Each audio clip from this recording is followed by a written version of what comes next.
جب کوئی سیمینار یا انٹلیکچوئل یا پھر لٹریچر سے متعلق تقریب ہوتی ہے تو اس میں آنے والوں کا ایک بڑا صبر کا پیمانہ ہوتا ہے، کیونکہ بہت سارے لوگوں کو سننا ہوتا ہے، سمجھنا ہوتا ہے. لیکن یہ وہی لوگ صبر رکھ کے لاتے ہیں اپنے ساتھ جن کا آگے کوئی بڑا ویژن ہوتا ہے، جنہوں نے کوئی راستہ اختیار کرنا ہوتا ہے، نہ صرف اپنی ذات کے لیے، قوم کے لیے، نظریے کے لیے. تو آپ سب لوگ ان سب لوگوں سے بڑے مختلف ہیں جو پچھلے 3 گھنٹے سے بیٹھے ہوئے ہیں اس تقریب میں، چاہے وہ نوجوان طلباء و طالبات ہیں عثمان انسٹیٹیوٹ آف ٹیکنالوجی سے تعلق رکھنے والے، یا پھر ہمارے بہت ہی معززین گیسٹ یہاں پہ جو موجود ہیں بزنس کمیونٹی سے تعلق رکھنے والے صحافی حضرات، اور بالخصوص آرم فورسز سے تعلق رکھنے والے آپ تمام مہمانان. یہ واضح کرتا ہے کہ آگے ہم سب نے ایک ساتھ کسی نہ کسی نتیجے کی جانب بڑھنا ہے.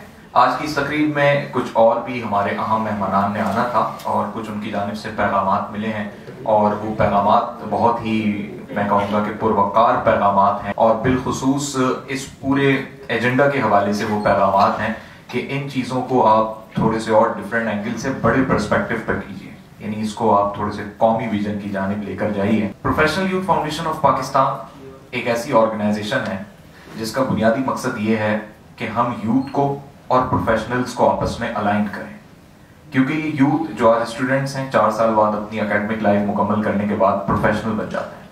جب یہ پروفیشنل بن جاتے ہیں تو ان کی ریٹائرمنٹ کی ایج آنے تک یہ اپنی زندگی کو کسی نہ کسی مقصد سے گزارتے ہیں. تو گویا کہ اگر ان کا مقصد پیسہ کمانا ہوگا، ان کا مقصد اپنی کامیابی ہوگا جو کسی بھی طریقے سے غلط نہیں ہے، لیکن ایک لیول پہ آ کے ان کو سمجھ میں آتا ہے کہ وہ سارے دائمی مقاصد تھے. جو ہمارا ابدی مقصد ہے وہ یقینی طور پہ وہی مقصد ہے جس مقصد کے لیے انسان کو اس دنیا میں بھیجا گیا اور جس کے لیے رسول اکرم صلی اللہ علیہ وسلم نے ہمیں قرآن کا وہ تحفہ دیا جو ہمارے لیے راہ ہدایت ہے. لیکن جب تک ہمیں وہ مقصد سمجھ آتا ہے یا تو ہمارے بال سفید ہو چکے ہوتے ہیں، یا ہماری کمر جھک چکی ہوتی ہے، یا پھر ہم بستر مرگ پر ہوتے ہیں. اور پھر اسٹیو جاب جیسا شخص بھی مرتے مرتے یہ ہدایت یا یہ وصیت کر کے مرتا ہے کہ دنیا میں پیسہ کما لینا کچھ بھی نہیں ہے، ساری چیزیں خوشیاں ہیں، اور انسان کی سب سے بڑی خوشی یہ کہ وہ کسی دوسرے انسان کے لیے کچھ ایسا کر جائے کہ وہ انسان اس کی وجہ سے اپنی زندگی میں اور اپنی آنے والی نسل کے لیے راہ ہدایت پائے. ہم خوش نصیب لوگ ہیں کہ مسلمان گھرانے میں پیدا ہوئے، اذان ہم نے سنی پیدائش کے بعد، اور سب سے بڑی بات یہ کہ ہم اللہ اور اس کے رسول کا ہر وقت ہی اپنے ارد گرد نام بھی سنتے ہیں اور اپنی ذات کے اندر وہ اسپریچولیٹیز بھی پاتے ہیں. چاہے مقاصد دہشت گردی کے خلاف ہوں یا انسانیت کی بالادستی کے ہوں، لیکن ان سب چیزوں کو جب ہم کمپائل کریں گے تو ہمیں معلوم ہو جائے گا کہ اس دنیا میں ہمارے بھیجے جانے کا مقصد کیا ہے. اور میں اس میں ایک اضافہ یہ کر دیتا ہوں کہ اگر ہم اس دنیا میں بھیجے بھی گئے تو پاکستان میں ہی بھیجے جانے کا کیا بنیادی مقصد ہے. تو یہاں پر آ کے ہمیں ایک پورا اپنا کلیئر امیج پتہ لگ جاتا ہے کہ بینگ اے پاکستانی ہم ایک بہت بڑی رسپانسبلٹی اور مشن کو ساتھ لے کر پیدا ہوئے ہیں. اور وہ مشن بالکل اس طریقے سے ہے کہ جب تک ہماری آخری سانس ہمارے جسم کے اندر موجود ہے، اگر ہم اس مشن کے لیے کچھ سوچ بھی رہے ہوں گے تو وہ نیکیاں ہمارے کھاتے میں لکھی جا رہی ہوں گی. ابھی ہم ایکشن کر نہیں رہے، صرف سوچ رہے ہیں. تو یہاں پر اگر ہم کسی ایک اچھے مقصد سے بیٹھ گئے اور ایک اچھے مقصد سے اگر ہم نے ایک سوچ بنا لی ہے کہ اس پورے خطے سے دہشت گردی کے خاتمے کے لیے افواج پاکستان کے ساتھ ساتھ سویلینز کو اپنا کیا رول پلے کرنا چاہیے تھا اور آنے والے دنوں میں کیا کرنا چاہیے، تو اگر ہم نے یہ صرف سوچ بھی لیا، ابھی ہمیں موقع نہ بھی ملا آگے کرنے کا، یا اگر مل جائے اللہ رب العزت چاہے تو یہ نیکیوں میں شمار ہوتا چلا جائے گا. لیڈر ایسے ہی پیدا ہو. ہمیں تو یہ سوچنا ہے کہ اس جنریشن کو ہم نے کس طریقے سے اس راستے پر لے کر آنا ہے. تو وہی بریگیڈیئر رفیق والی بات کہ جی آج کل تو واٹس ایپ میسیجز ہی اتنے شارٹ ہو گئے. تو میں یہ سمجھتا ہوں کہ اس وقت بینگ اے پاکستانی اور بینگ اے یوتھ ہمیں یہ فیصلہ کرنا ہوگا کہ اپنی زندگیوں میں ہمیں جو کچھ کرنا ہے، بزنس کرنا ہے، ترقی کرنی ہے، اپنی فیملی کے لیے کرنا ہے، گاڑی خریدنی ہے، گھر بنانا ہے، واٹ ایور جو کرنا ہے آپ سب کیجئے. ریاست کا کوئی قانون، کوئی شک آپ کو نہیں منع کرتی، نہ روکتی ہے.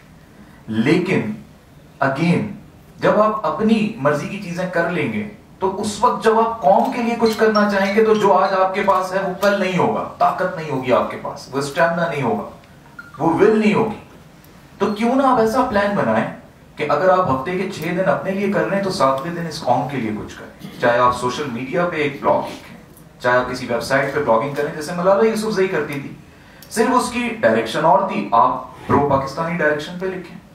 اور پرو پاکستانی ہونے کا مطلب یہ نہیں ہوتا کہ صرف آپ پاکستان کی تعریفیں تعریفیں تعریفیں، کوئی نہیں آپ کو دیکھے گا، نہ سنے گا، نہ سمجھے گا. اور یہ کوئی ایسا کام تو نہیں ہے کہ آپ نے بس موبائل اٹھایا اور لکھ دیا. یہ ایک مشکل کام ہے, اس کے لیے ریسرچ کرنی پڑتی ہے, تاریخ کو پڑھنا پڑتا ہے, اس کے لیے ایسی کتابیں پڑھنی پڑتی ہیں, اس کے لیے وقت نکالنا پڑتا ہے. اسی لیے میں کہہ رہا ہوں 6 دن اپنے لیے وقت نکالو, 7ویں دن ملک کے لیے وقت نکالو. تو کل جب اس محنت پہ ہو گے, آپ 5 ایئر کسی لیول پہ پہنچو گے, باپ بن جاؤ گے, ماں بن جاؤ گے, تو تب ایٹ لیسٹ ایک سکون ہوگا ذہن میں کہ تمہارا کوئی لیول ہوگا. لیکن ایسا نہیں ہو سکتا کہ آپ یہ سوچو کہ جی میں بہت پیسہ کما لوں, میرے پاس بہت پروٹوکول آ جائے, اور دین پھر میں کسی سے بھی ڈیل بنا کے میں ایٹ اے ٹائم سیٹ خرید لوں. یہ ٹائم اب اینڈ ہے.